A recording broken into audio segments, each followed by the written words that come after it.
My dead girlfriend still waits. She died 2 years ago, but her love never left the forest.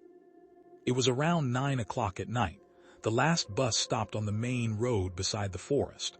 Ryan stepped off with his backpack slung over one shoulder. The doors closed behind him, and moments later, the bus disappeared into the darkness. As soon as it left, an eerie silence settled over the area. Ryan wasn't used to this kind of quiet. Living in the city, he was surrounded by noise every day. Here, all he could hear were crickets chirping, the occasional cry of a night bird, and the rustling of leaves in the wind. He pulled out his phone. No signal. With a sigh, he slipped it back into his pocket. Tonight, he was supposed to stay at his friend Ethan's house. It had been 2 years since he last visited this village. Ethan had promised to pick him up, but earlier that day, he called to say his father had fallen ill and he couldn't make it. "You know the forest path. Just come on your own," Ethan had said. So Ryan started walking. The narrow trail through the forest looked exactly the same as before, yet somehow it felt different tonight. Maybe because it was dark, or maybe because of the memories. This forest held memories of someone he could never forget. Emily. 2 years ago, during his first visit to the village, he met her. A quiet girl with beautiful eyes and a gentle smile. At first they became friends. Then they fell in love. During the 10 days Ryan spent in the village, they were together almost every day. They walked through this very forest, shared secrets, laughed together, and dreamed about the future. Before Ryan returned to the city, Emily had looked into his eyes and said, "Don't forget me when you leave." Ryan smiled and replied, "That's impossible. But people often break promises they believe they'll never break." Once he returned to the city, life became busy. Work, responsibilities, and new faces slowly filled his days.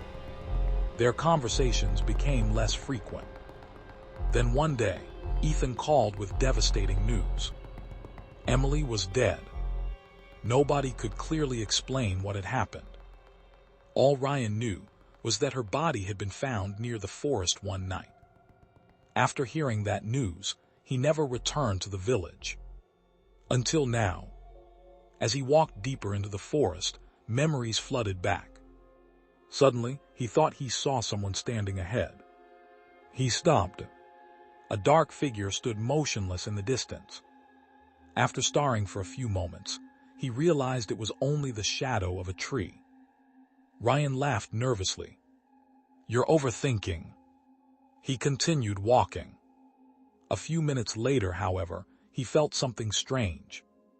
It sounded as if someone was walking behind him. Step, step, step. His heartbeat quickened. Ryan spun around. Nobody.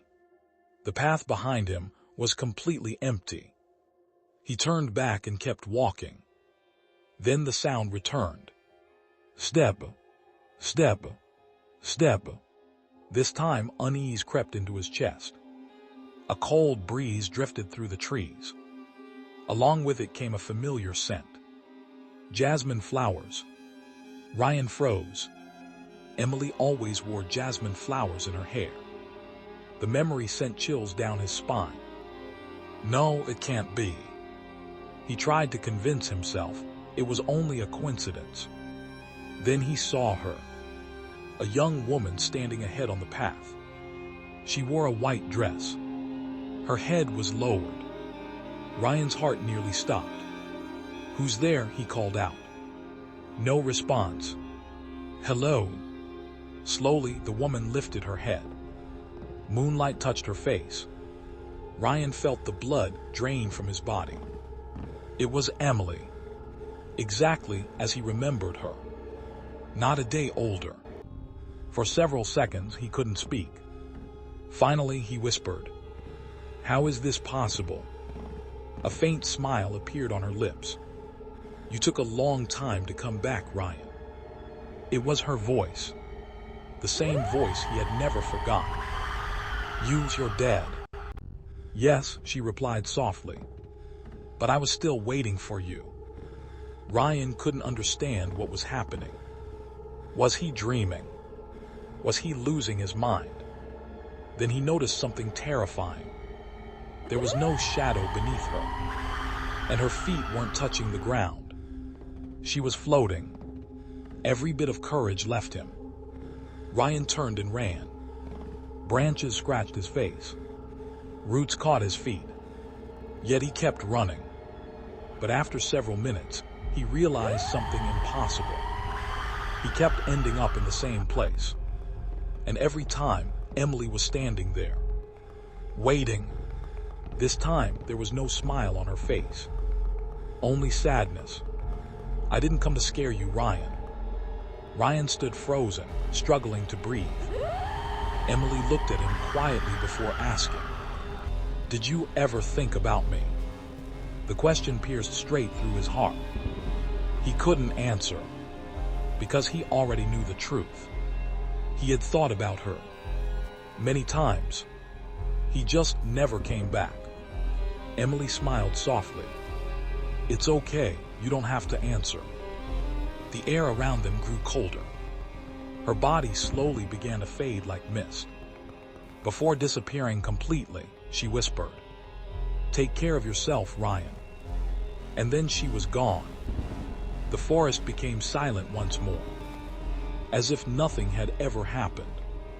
The next morning, after reaching Ethan's house, Ryan immediately asked about Emily. Ethan remained silent for a long moment. Then he said quietly, "Until the day she died, she believed you would come back for her." Ryan didn't sleep that night, because deep down, he knew what he had seen in the forest. Maybe it was a ghost, or maybe it was the lingering love of someone who had waited so long, that even death couldn't make her let go. The end read Heart Goes Crescent.